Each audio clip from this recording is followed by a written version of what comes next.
Imagine the rising tension in a packed room of worried parents, mixed-status families, and undocumented workers. Phones buzz with rumors, and whispers circulate what happens now.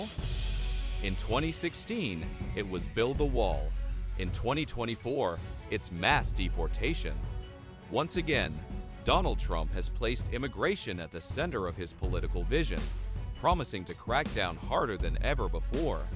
This time, he claims to be ready to tackle every barrier, every legal loophole, and every resistant jurisdiction standing in his way.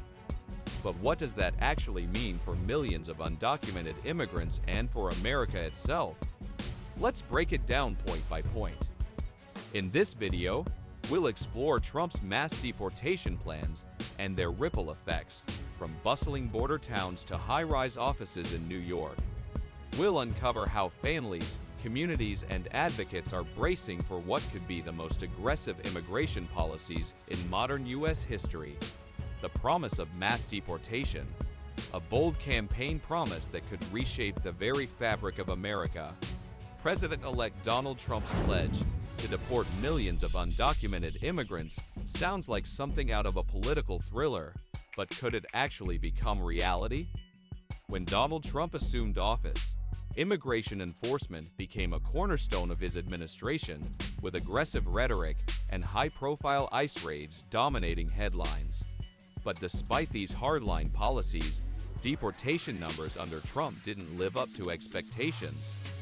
Barack Obama's administration reached nearly 410,000 deportations in 2012, while Trump's highest annual deportation figures barely touched 260,000. While the rhetoric was fierce, logistical challenges and legal barriers prevented many of his promises from materializing. Fast forward to 2024, and Trump is doubling down on his promise, with Vice President-elect J.D. Vance predicting deportations could reach 1 million annually. The task of fulfilling such a goal seems almost insurmountable. This would require major expansions of detention facilities, a massive increase in the number of immigration officers, and cooperation from foreign nations to accept deported nationals. Immigrant communities live in constant fear of deportation. Families like a father running a small business and a mother volunteering in a local church face uncertainty daily. Community leaders and advocacy groups receive countless calls from families seeking guidance on legal protections, emergency plans, and guardianships for U.S. citizen children as they prepare for the worst. The looming threat forces these communities to make difficult decisions to safeguard their futures. On the government side, Trump's selection of Tom Homan as border czar signals a return to hardline policies. Homan, known for his no-nonsense approach to immigration enforcement, epitomizes the administration's tough stance. But this could also lead to legal battles, with advocacy groups like the ACLU warning of constitutional overreach. They argue that expanding expedited removal processes or utilizing the military for deportations could infringe on basic civil liberties and destabilize communities. The economic consequences of such a plan are profound.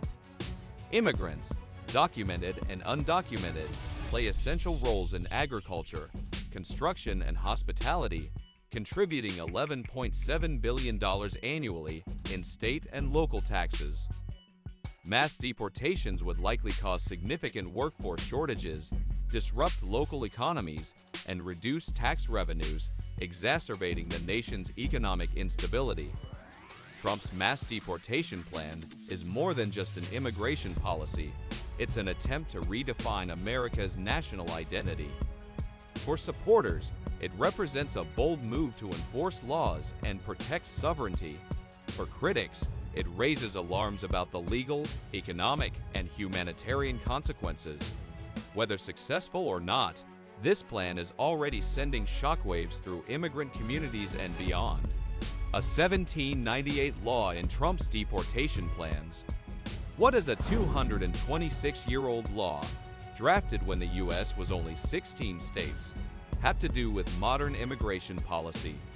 For Donald Trump, it's central to his promise of mass deportations if he returns to office. At a November rally, Trump referenced the Alien Enemies Act of 1798, which grants the president sweeping powers during times of war or invasion to detain and deport foreign nationals from hostile nations.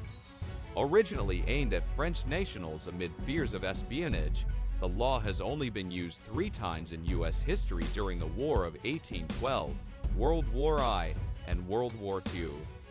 Trump's proposal faces significant legal and practical challenges. The U.S. isn't at war with any nation, so using this law to deport undocumented migrants would require courts to reframe migration as a form of invasion or to label non-state actors like cartels as governments, both of which are unlikely under U.S. legal standards. Even during World War II, the law was primarily used against individuals based on nationality, not conduct, sparking debates about racial and ethnic discrimination. Experts warn that invoking this law could bypass standard due process protections and fast-tracking deportations without judicial review. Critics argue this could set a dangerous precedent, allowing the government to target individuals based on identity rather than actions, as it did with German, Italian, and Japanese nationals during wartime internments. The inclusion of the Alien Enemies Act in Trump's rhetoric highlights his administration's intention to push legal boundaries and streamline mass deportations. However, it also reveals a troubled history of discrimination and questionable legality. Whether it's a political strategy or a genuine plan, this centuries-old law raises more questions than answers about the future of immigration policy in America. Trump names Tom Homan as border czar. What happens when one of the hardest enforcers in U.S. immigration history is put in charge of the nation's borders? For many, Tom Homan's appointment as border czar signals the return of tough, controversial policies aimed at tightening immigration enforcement. Tom Homan, former ICE director, was known for his aggressive stance on immigration enforcement. He famously declared that undocumented immigrants should be afraid and prioritized sweeping raids that led to significant increases in detentions. Homan's policies, such as placing immigrant children in U.S. custody and targeting undocumented caregivers, were fiercely contested, but also praised by those who believed they were necessary to uphold the law. Now, as Trump's border czar, Homan's role extends beyond ICE. He will oversee all points of entry, including the southern and northern borders and maritime security. His position is a clear sign that Trump is committed to an even tougher stance on immigration enforcement, potentially reigniting debates over border security, enforcement tactics, and human rights. Homan's return to prominence is an indication that Trump's second term will see even more aggressive immigration enforcement. His policies will likely spark fierce opposition, but they will also embolden the administration's base, further polarizing the national conversation about immigration. The human cost of Trump's proposed immigration crackdown. Trump's immigration agenda could have sweeping impacts, leaving countless families on edge. Workers, business owners, and parents, many of whom have spent decades contributing to their communities, face the prospect of separation and upheaval. Families fear being torn apart as undocumented individuals or those with temporary protections worry about losing their safety and stability. Proposals such as reviving the Remain in Mexico policy and restricting programs like deferred action for childhood arrivals and temporary protected status could displace millions. Critics warn these measures will not only fracture families, but also strain resources from schools to hospitals, while advocates fear enforcement could extend to once protected zones, like places of worship and community centers. The crackdown's ripple effects threaten communities and economies, raising questions about compassion and opportunity in the American identity. The consequences of such policies will echo far beyond legal debates, reshaping the lives of countless households across the nation. The economic domino effect of mass deportations. What if securing borders came at the cost of skyrocketing grocery prices, stalled construction projects, and economic uncertainty? Mass deportations could create a ripple effect felt in every household. California's farmers, already facing a labor crisis, depend heavily on migrant workers to harvest their crops. With promises of increased deportations, the industry fears devastation. Businesses across agriculture, construction, and tech sectors recall the shock of 2016 crackdowns. Labor shortages stalled operations, wages soared to attract replacements, and productivity plummeted. Meanwhile, shelters in Tijuana overflow as hopeful migrants attempt to navigate increasingly restricted legal pathways, adding pressure to cross illegally. The financial toll extends to taxpayers. Deportations cost nearly $11,000 per individual and disrupt federal programs funded by unauthorized immigrants such as Social Security and Medicare. These losses, compounded by rising operational costs, trickle down to everyday Americans in the form of higher prices and strained services. Mass deportations don't just affect those leaving the country. They could undermine entire industries, weaken the economy, and hit every American's wallet. Balancing border security with economic sustainability isn't just a political issue, it's a shared challenge with far-reaching consequences. Community and faith in the face of immigration crackdowns. What happens when families face the threat of deportation and government policies leave them vulnerable?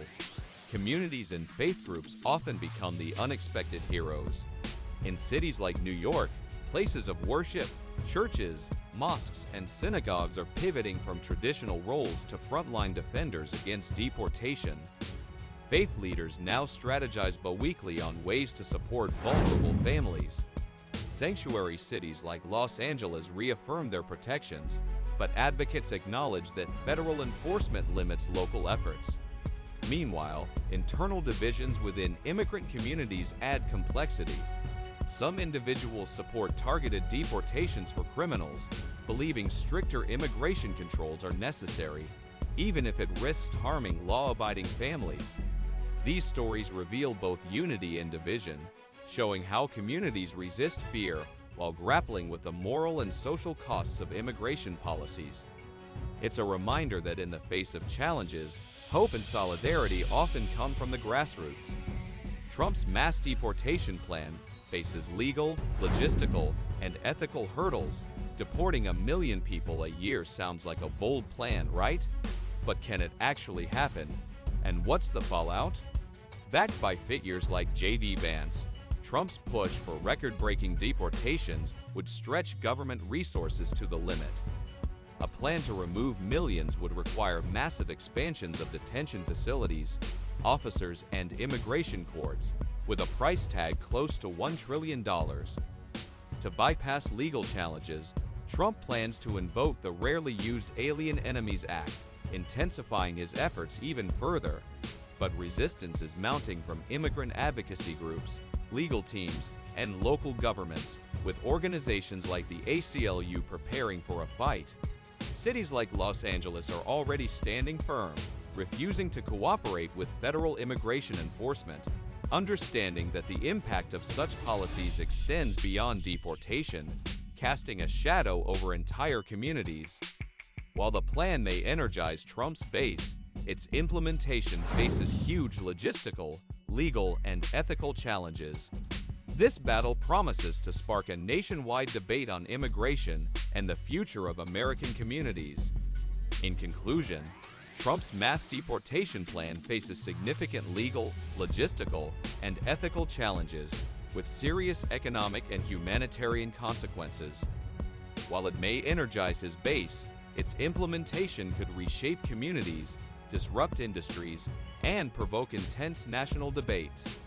The future of U.S. immigration is uncertain, and it's crucial for individuals to stay informed and involved in advocacy efforts, as the outcome of this policy will affect millions of lives. Get engaged with local organizations and keep up with legal developments to support impacted communities.